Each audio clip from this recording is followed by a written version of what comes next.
Okay, we can see attendees coming in, so we'll just give it a few more seconds before we make a start.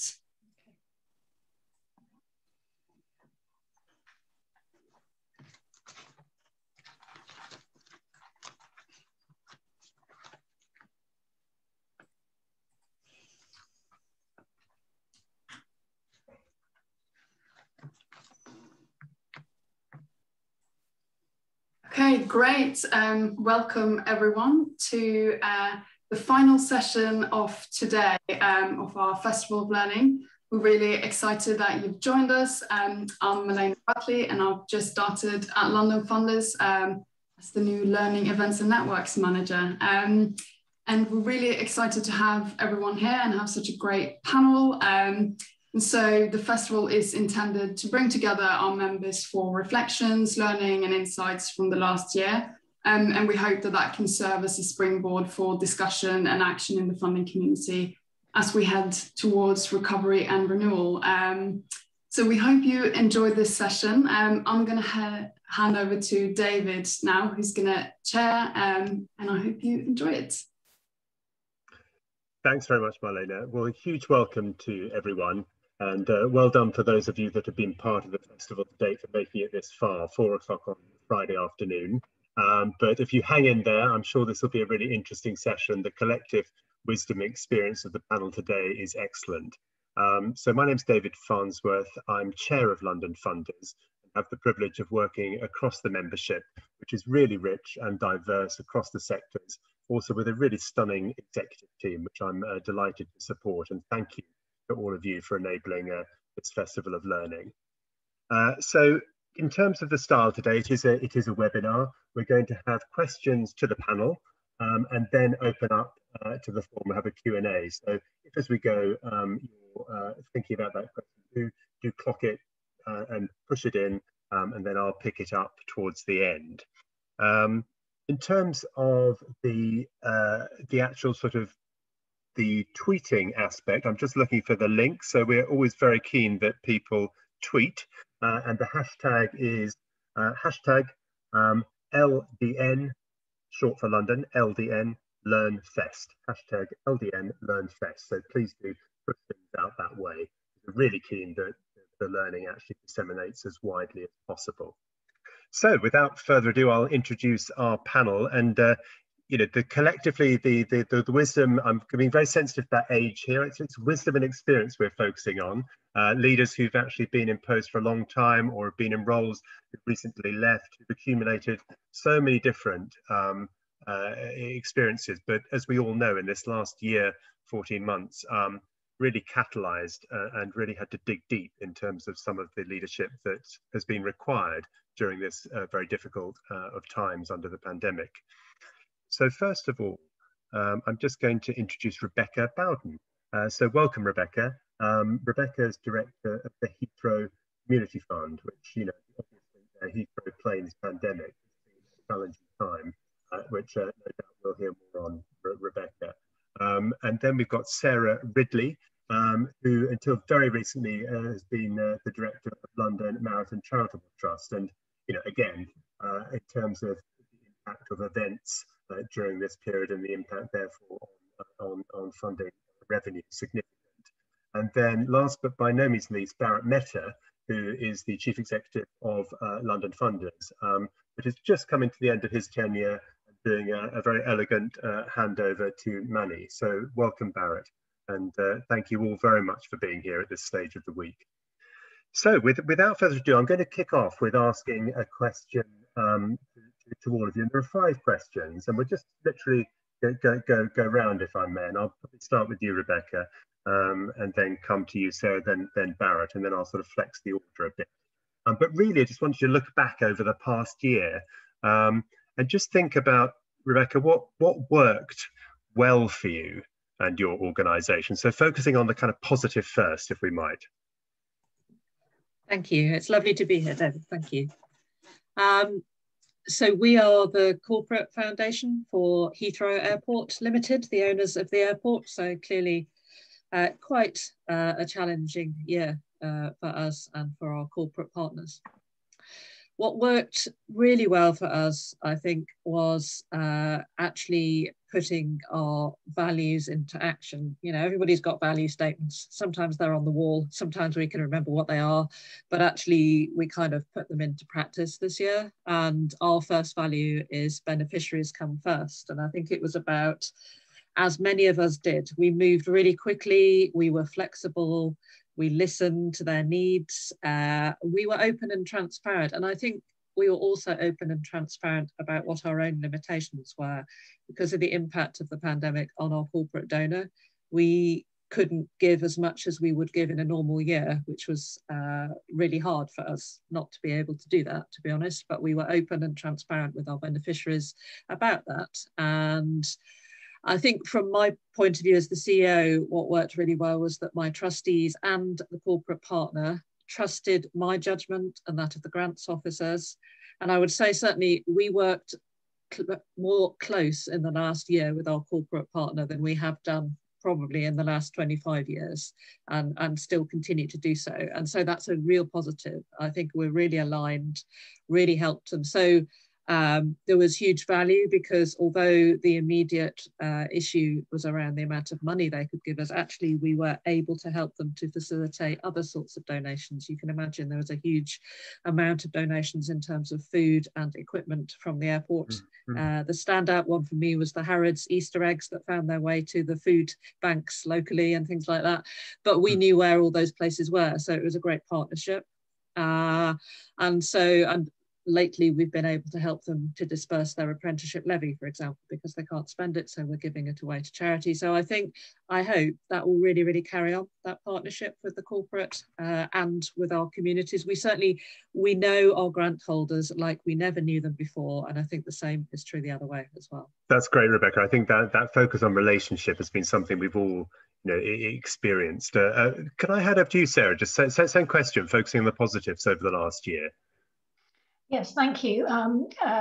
It's good to be here. I start out by saying Eid Mubarak to everybody. I'll talk in a bit more detail perhaps later about the London Marathon Charitable Trust and its relationship with its trading subsidiary, which is the generator of its income for grant making. So, not same governance structure, but similar kind of position in terms of reduced income. But let me, in terms of what's worked well, I would say many things very similar to Rebecca, but perhaps in a different way. I can talk about staff and technology. Both worked amazingly well. We had an amazing, committed, determined, adaptable staff who really dealt with the uncertainty incredibly well. They looked out for each other and looked out for those on the front line who are really delivering the work, as Rebecca said. And they did that in the face of massive personal uncertainty, because to be quite frank, there was the potential of furloughs or redundancies because of lack of income. So staff worked really well, and we were able to Zoom, do the remote working, the flexible working amazingly well. We even got trustees to go paperless, which was quite incredible. And trustees were meeting more frequently because we had particular issues that we needed to. But above everything else, I would say what worked really well were beneficiaries. I mean, just hats off to the extraordinary folks who are out there on the front line doing incredible work. I think the ways of delivering our charitable objects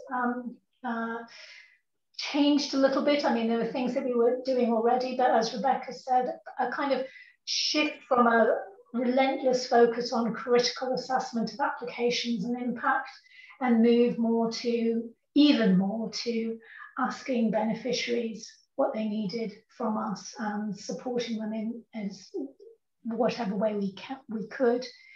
And just one other thing to mention is we were able to devote time to some really important things that were already on the agenda.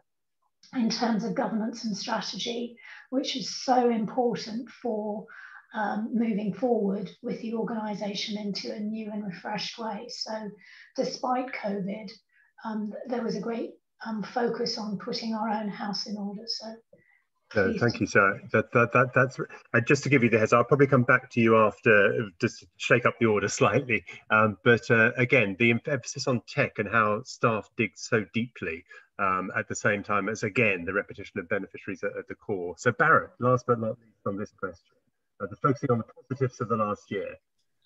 Yes, thanks very much for inviting me to speak.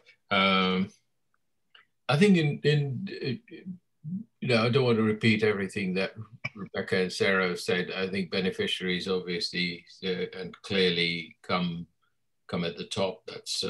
Those are our values and our ethos.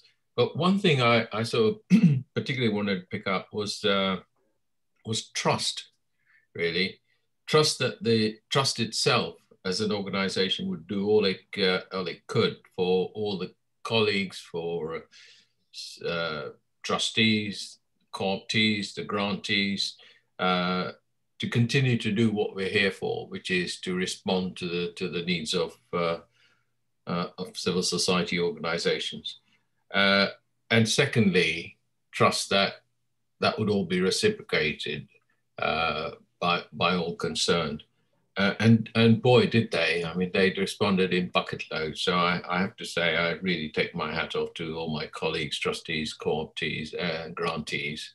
It's been a terrific endeavor and made all the more possible by London Community Response Fund and the work of London funders, with whom we collaborated very closely. We happen to be in a very fortunate position of being an endowed foundation, and the endowment surprisingly did remarkably well. So we were able to allocate over and above our normal grant making, something in the region of £2.5 million as a response to the COVID pandemic. So we made more grants, same number of staff, same number of trustees, and it's been a year of sort of, in a way, opening our eyes to what is actually possible. It's been an amazing endeavor, and I think the civil society response to the pandemic has been an eye-opener, really. Yeah. No, thanks, Barton. I mean, I think, again, the relationship base that then affords that possibility of trust and deepening during this period has been really significant, a thread that runs through. We're actually now going to focus on, what perhaps didn't go as well as we hoped or expected, and lessons from that. So Sarah, if I can come to you first, just sort of thinking back and reflecting slightly through that different lens of, what didn't quite go as you hoped, and yes. the learning from that. Yeah, there are three areas I wanted to touch on briefly. One was just income and the impact that had on our grant making. The impact of COVID and what that meant we weren't able to do that we had been planning to do, frustration there, and then just some personal issues also.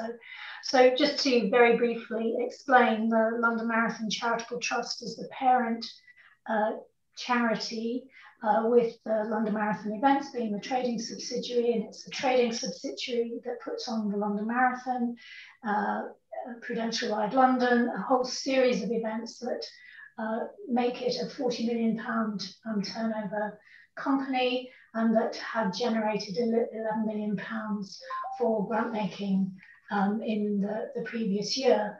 And that was what we were planning to deliver. And then COVID hit, and the events company wasn't able to put on the events, and therefore wasn't able to generate income. It was fine in terms of our grantees because we had the money set aside, etc. But in terms of what we were able to do during the course of the year, it had a huge impact.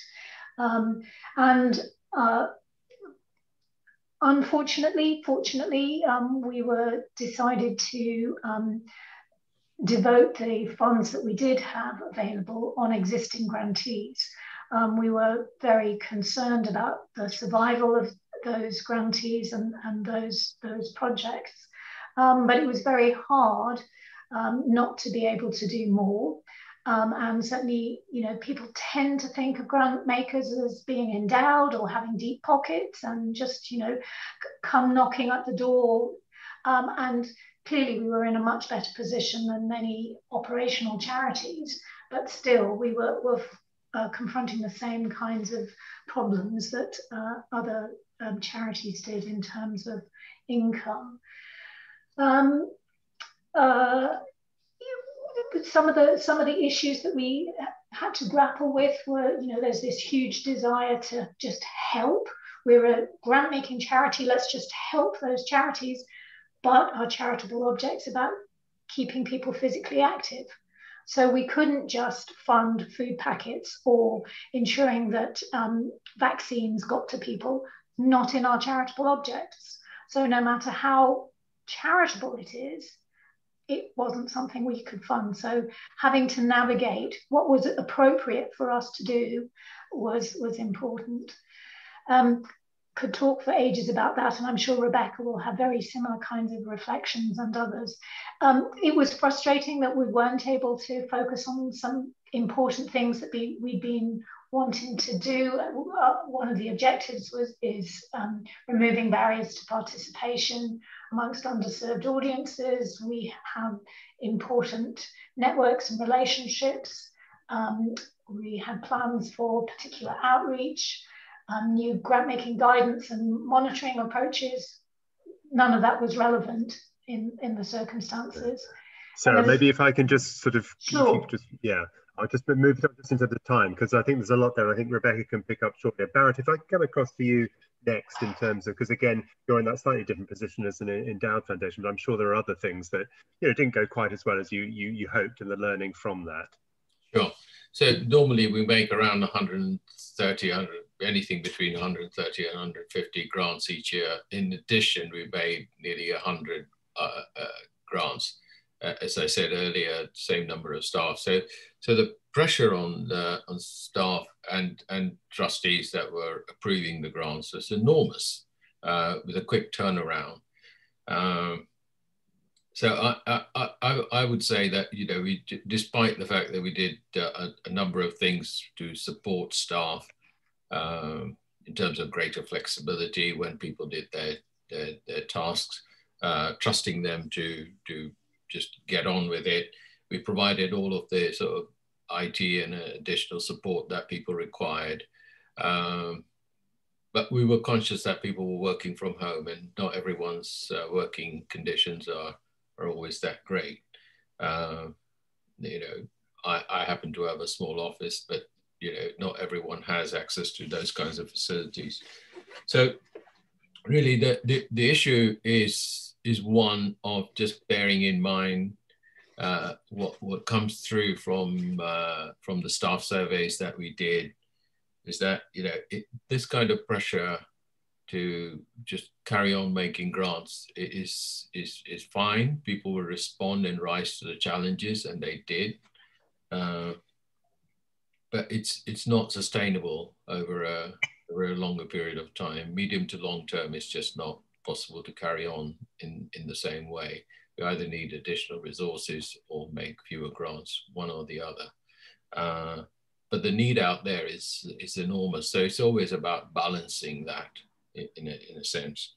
But also, as Sarah said, it's trying to keep the what we are about. And as an organization, we've tended to look for issues further upstream than just purely in terms of responding.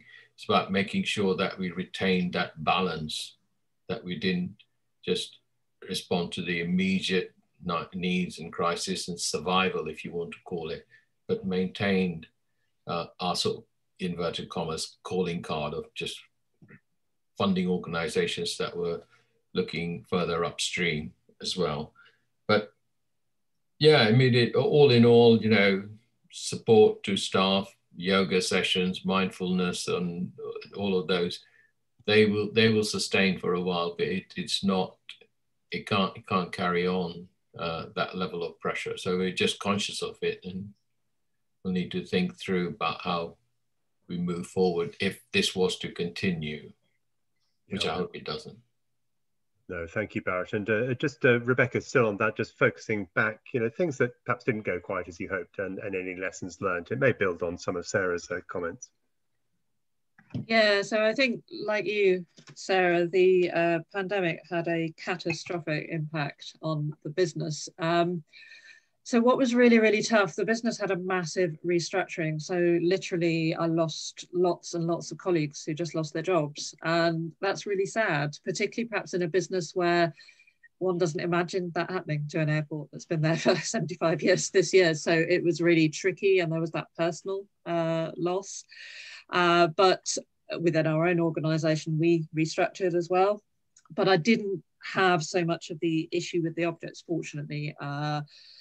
We had a clear remit from the objects and from trustees, and we just switched off all our business as usual grants and diverted it all into core unrestricted funding for emergency response. So that was brilliant.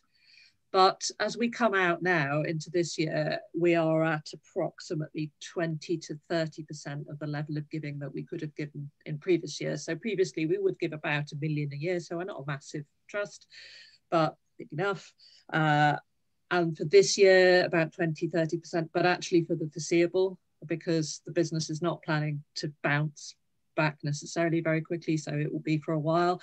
So this year, I think it's about that personal challenge within the grant offices, within the members of the grant review panel, in having to make those really, really difficult decisions. We've just had a grant round and we are oversubscribed by an order of magnitude. Absolutely. And we are only opening funding to existing organisations that we've funded in the past 5 years. And I'm quite a tough cookie, and it was a really tough read this time. So I think it's that personal toll of having to keep making those really difficult decisions and reassuring yourself that that's the right thing to do. I think the other thing that I wanted to flag up, because we just had a board meeting yesterday, and it's very interesting, like you, Sarah, they go fantastically. Zoom board meetings, so much easier. We don't do paper anymore. That's brilliant. But what trustees said yesterday was they would like to start to begin reconnecting with the grantees again. So myself and the grants team have been having more sort of day-to-day conversations with the grant holders than we would normally have. But actually the trustees want to start, they can't maybe do the visits yet, but they would love to start doing the just reconnecting with the grant holders, because they've sort of been so focused on all of that business change and all that process, and actually that they need to reconnect again. So that's nice to hear that they want to do that. So. Yeah, no, thanks, Rebecca. I think, keeping people at the heart, when there's been so much focus on trying to get volume through process to decision. Barrett, if I may, I'll start off with you on this question. This is changing tack slightly, and it's all of you are very experienced leaders, and it's thinking about yourselves over this past year as individuals, as leaders, and really about what did you learn about your leadership during the last year in this very different context? So Barrett, if you might reflect. It's an interesting question in the sense that perhaps best answered by people who are at the other end in a sense. But for me, it was about, okay, we're in a crisis, the point of the end of which we have no idea really, and we have little control of. We're going to continue to work from home despite making all the facilities, IT, etc., available. It's still going to be challenging. There's trying to remain calm about the whole thing, making contact as often as possible with the staff, and Zoom has come into its own. Learning to cooperate much more, working in collaboration with others, consulting staff and trustees on a regular basis. Most of these things I hope I was doing anyway, but it's just interesting to think about some of those C's that I just mentioned: calm, contact, cooperate, collaborate, consult, be conciliatory, be understanding of people's situation. Those kinds of things really is perhaps what I've imbibed more than anything else. I'm much more conscious of, I think, when you're working remotely. The sort of thing that you can do when you're face to face with people, you know, the quick exchanges that sort of show that you care, you worry, concern about them. That's not always immediately possible on Zoom, because you do need to make a dedicated arrangement to do that. And it's about making time, ensuring that you're doing that. And I hope that sort of also that it spreads across the organization, that we care about each other much more. So that's another C, you know. But you know, that's really helpful, Barrett. You know, in terms of and Rebecca, in terms of you don't feel wedded to C's, but I'm sure there's some C's in common there. But in terms of your own style and your leadership, I mean, and also, has it changed in any way over the last year, different context? I don't think my style's necessarily changed, but I think you have to do different roles as a leader according to how the situation demands. So there was at the start there, when lockdown was first happening and we were flipping really quickly into new programs, there was a lot of quite operational, hands-on, let's just get this done and all pull together, and getting right down involved in some of the grant reviewy stuff that I wouldn't normally have done and things like that. So that's fine. I think one of the things, just building on what you said, Barrett, in terms of that being really conscious about your team, but also the people you're working with. So one of the things that I've made a point of taking time to do is I report direct into Heathrow Executive Board, into the CEO, ask them how they're doing. I mean, blimey, they're running a business that is, you know, incredibly difficult at the moment. And they're managing a great deal of business change, a great deal of really uncomfortable business change, just really asking them how they are. And I'm not sure that sometimes I asked them and it felt like it was the only person that asked them that day, and that's fine. So, you know, and really listen to them, because they had really, really tough jobs at the end of the day. So yeah, it's about making space for one another. And the other thing I would say is being really clear about what we're going to stop, because you can't keep adding and adding and adding and adding. There have to be things that stop in favour of reprioritisation, really. Yeah, no, thank you, Rebecca. And that element of care again and compassion, I think.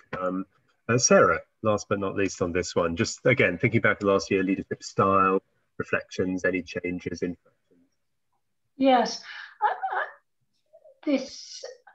I've always been told that I've been a very compassionate leader, and collaborative, etc. As we were going through lockdown, I guess there was a lot of focus on mental well-being and leadership styles to ensure that staff members themselves felt comfortable expressing how they were feeling, and leaders themselves being encouraged to talk about their feelings. And I guess I've always been very private about my personal life and the issues that I've been dealing with, wanting to be very supportive of staff and the issues that they've been dealing with, but not feeling that it was helpful to share the kinds of issues that I was going through. And I was dealing with quite a lot, actually. My staff were dealing with a lot, and I really wanted to be attentive to the deaths that they were dealing with, homeschooling, etc. I had caring responsibilities for aging parents during lockdown, which was quite difficult at the same time as everything being absolutely manic at work. And I have to say I struggled with how much of I should share with staff and how much I shouldn't. And I think perhaps younger people, I think, have been encouraged to be a different kind of leader. And I have always felt that I've been very private. So that's just something that I've struggled with. So it would be interesting to know actually how other people dealt with those kinds of issues, whilst wanting to do that self-care, thinking about one's own mental health and well-being. Yeah, no, I think that's really, really interesting, Sarah. In terms of the interface between home life and professional life has just become so much more porous. And, when you've got stuff going on, being an authentic, vulnerable leader at the same time as tending to your own needs and self-care.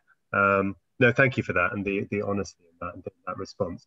So just a couple more questions and then we'll be opening it up. So just get your questions ready. So this penultimate question, and maybe Rebecca, if I may, I'll just start with you on this one. We're thinking ahead now, thinking about the future. Given everything that we've learned and experienced, what would you like to change, both as an organisation, but also at a sector level, based on your experience and any learning from the last year? So at an organisational level and a sectoral level, if you know, or focus on one or the other, doesn't matter.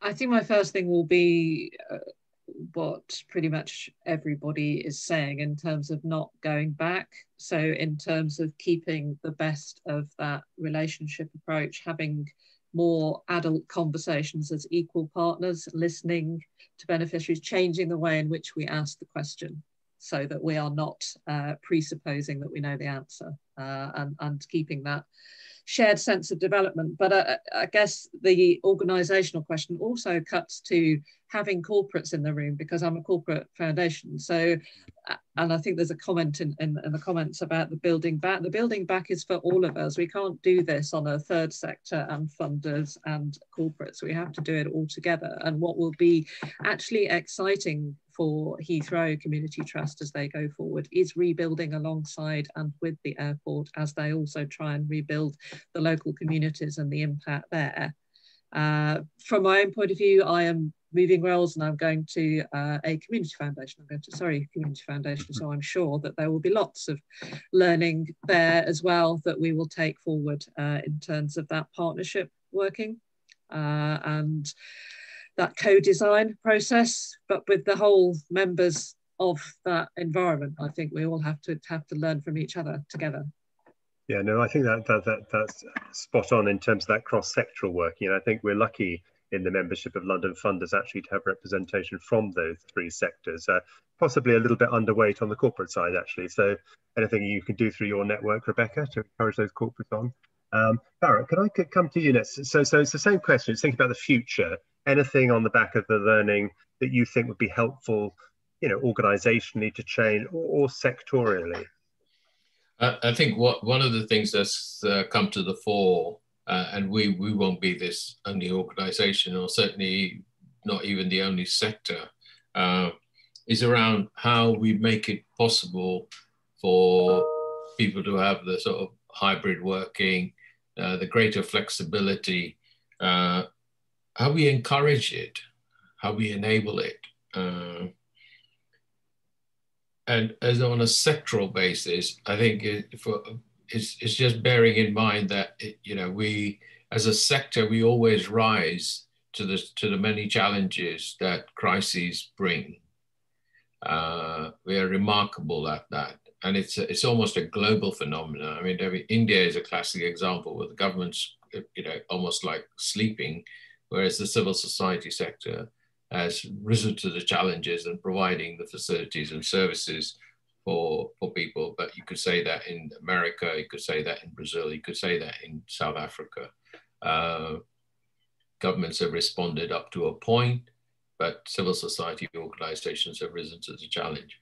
And the balance there, which is one I alluded to earlier, is about how you maintain that sort of life within the civil society sector to respond to crisis, but also be there to take up the cudgels for systemic changes. Because unless we've got that, and we're remarkable as a sector in sort of, I suppose, snapping at the heels of power to bring about systemic change.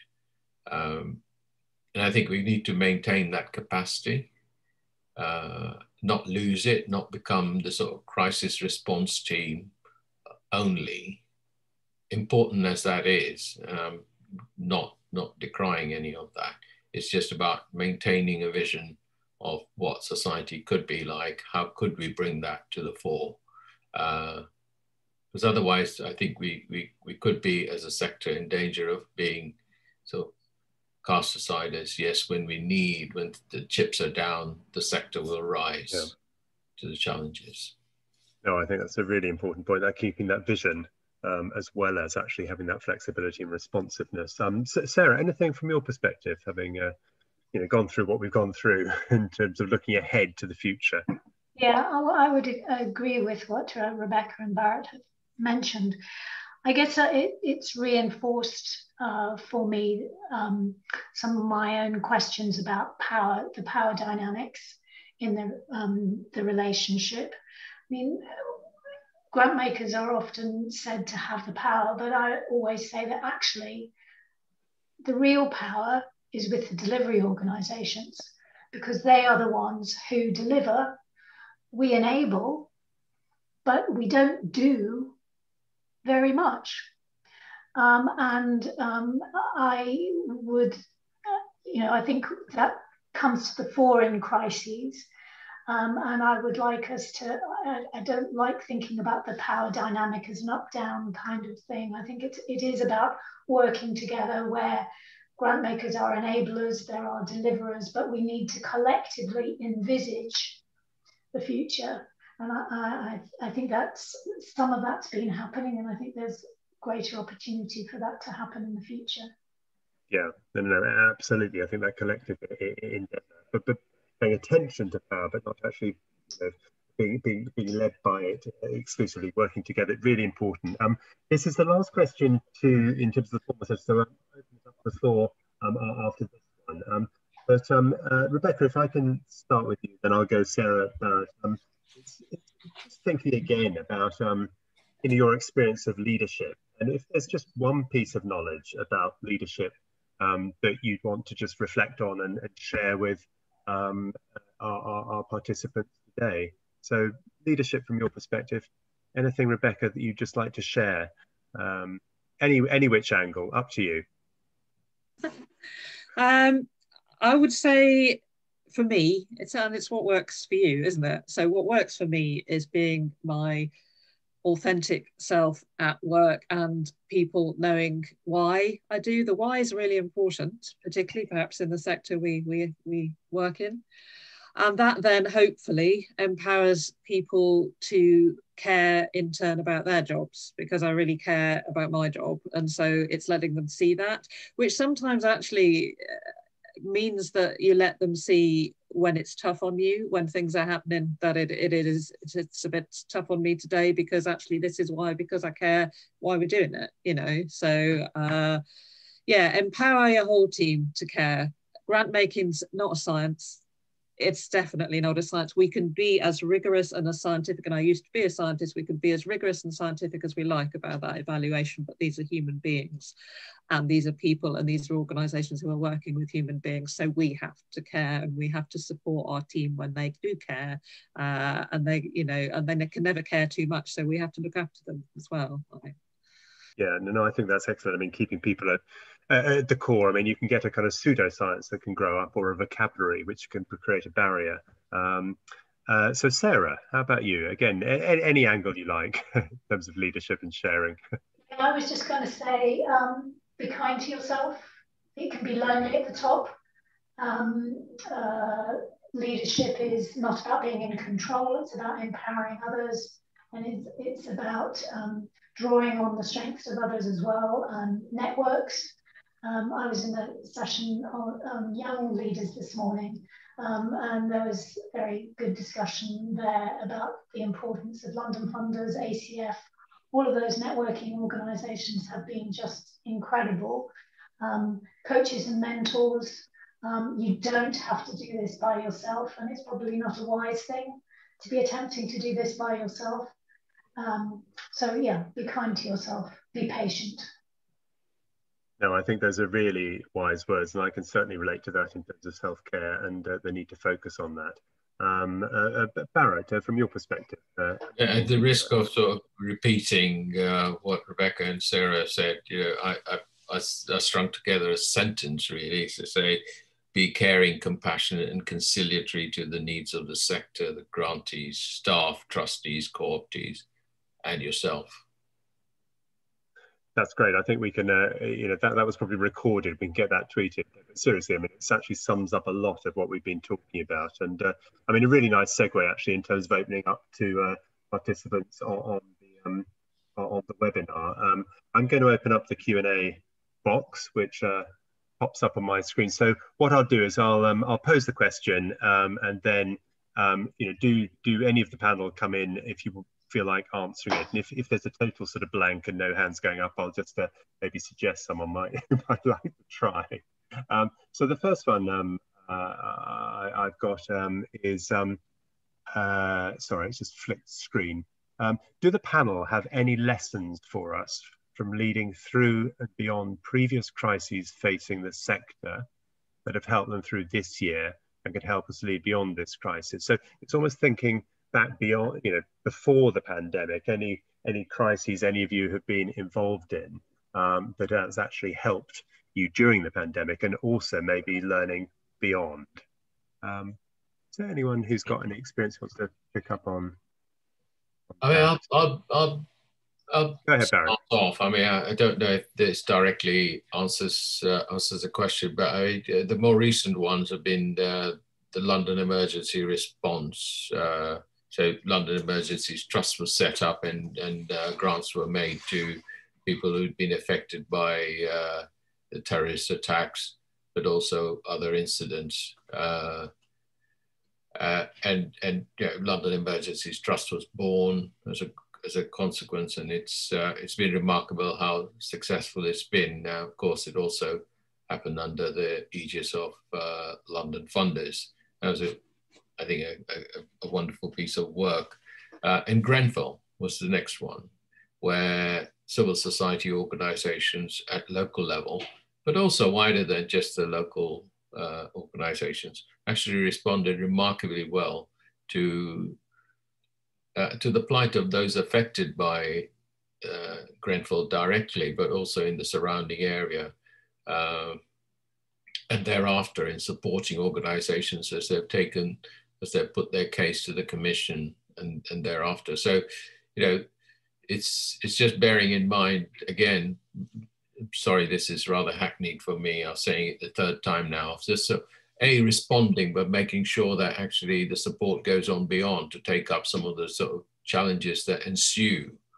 And that in a way, that's where we're at. But with COVID, for instance, certain sections of the population have certainly been disproportionately affected. I mean, that's just not the race dimension, but there are other people. The race dimension has been talked about a number of times, but actually, it's just also about people who need to go into work in a location and therefore open themselves up to COVID-19, and they tend to be the lower paid staff, and it's just about, for us, it's been a very clear issue of we need to make sure that the people who are the lowest paid are actually supported through this crisis, and that their situation doesn't sort of just get forgotten when the crisis is over. So thank you very much, Barrett. I'm going to keep going with the questions though, actually. The next one is, again, for any of you, if you could share one. David, you've gone quiet now. Right. I don't know why that is. Can you hear me now? I'll keep trying.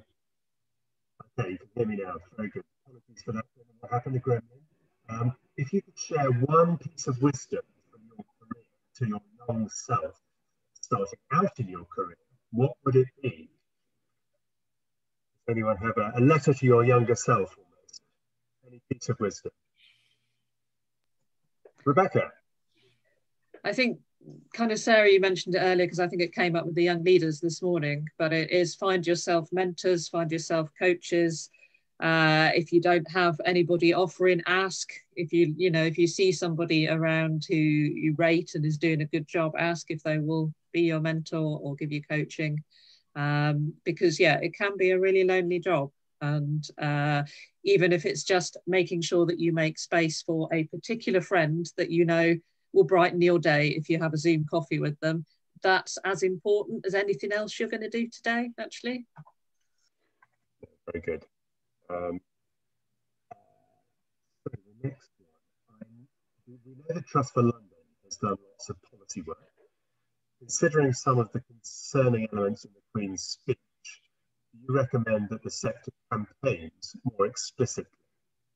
So that's thinking about policy work, the Queen's speech, and your thoughts on whether the sector should campaign more explicitly.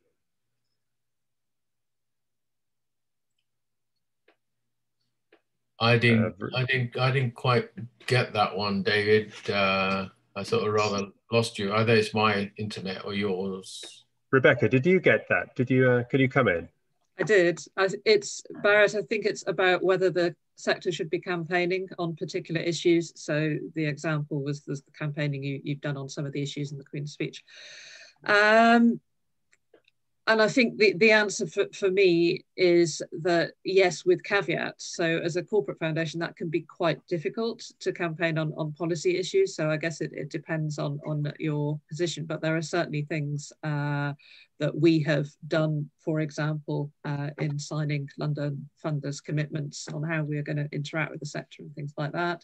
We're also a signatory of the climate change, the funder commitment on climate change. I think those sorts of things are very important to us. Okay, very good. If you can't hear me, do try and speak up. David, I think when you move to look at the text, it's moving you away from the microphone, perhaps. I don't know. I will try again. One more. What are the key tricks you have to managing your boards? Oh, Barrett, straight up there. Hand up. Well, I got that question. That's why. Okay. Yeah. And it's an important point, actually. It's a really, really important point, because I think that we may see governance as a sort of essential, I don't know, pain.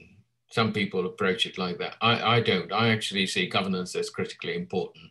I think governance is really important. People need to be involved. People give up their time on a voluntary basis. It's really important to engage with them and to engage them in the work.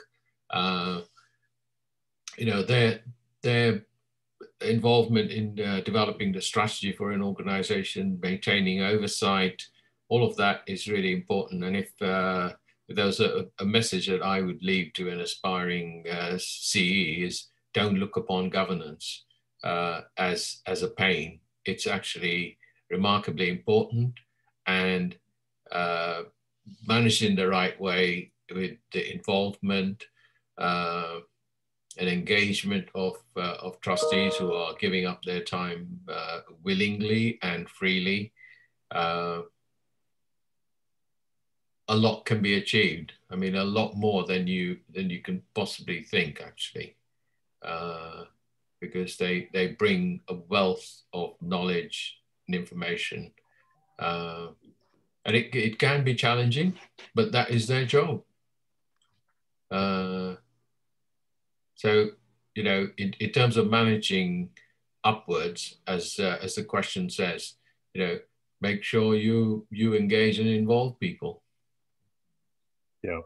No, thanks, Barrett. Rebecca, Sarah, did you want to come in with a top tip, how you managed to get your board? Well, I just wanted to reiterate what Barrett said, and I think particularly when it's a corporate charity or with a trading subsidiary, that governance structure is even more important. And if you don't get it right, you can get yourself in a terrible, terrible pickle. And potential issues with the Charity Commission, amongst other things. So yeah, and also it is that kind of thing about, you know, getting values, missions, strategy, objectives all agreed leads to much greater clarity and about what it is you're trying to deliver. So I think governance is hugely important. No, thank you very much, Sarah. And I mean, it's actually, in terms of time-wise, we're close to sort of wrapping up here. I mean, there are different themes that have come out today. I mean, you know, relationship, values, the humanity at the heart of everything over the past year. And I hope very much that shift that has happened for many funders, that has catalyzed some of the things we always thought we should have done, to what we are now starting to do. I think there's a long way to go, but at the same time, that perhaps that shift in power, putting some of the beneficiary organizations, the equity partners, at the heart of some of the decision making has been really important. And, you know, hats off to the members around the virtual table and also the executive team at London Funders for really bringing that into play with the London community response, which I did really think was impressive and kind of action learning for the sector in some ways. So I just wanted to say a huge thank you to this collective wisdom you have before you, Rebecca, Sarah, Barrett.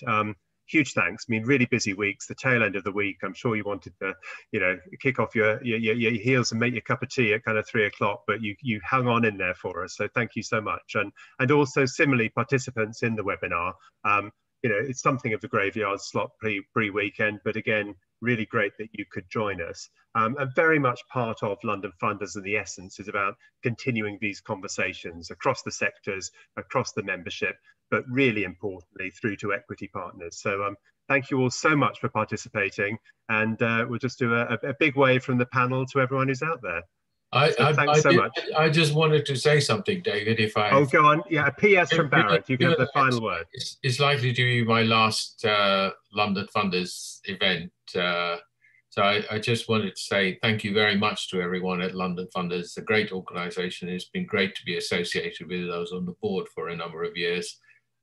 Terrific achievement, certainly through COVID-19, but with all the other initiatives that I mentioned earlier. And thanks to your leadership, David. I thought this was going to be the graveyard slot on a Friday where for the about to die leaders. But it's been interesting. It's been very good, and I've really enjoyed this session. Thank you very much to David and Sarah and Rebecca and everyone else involved, and to London Funders, of course, one of my favorite outfits. Thank you. Perfect. Thanks so much, Barrett. Well, au revoir, not goodbye to you, and thank you for everything. Thank you all. Have great weekends. Take care.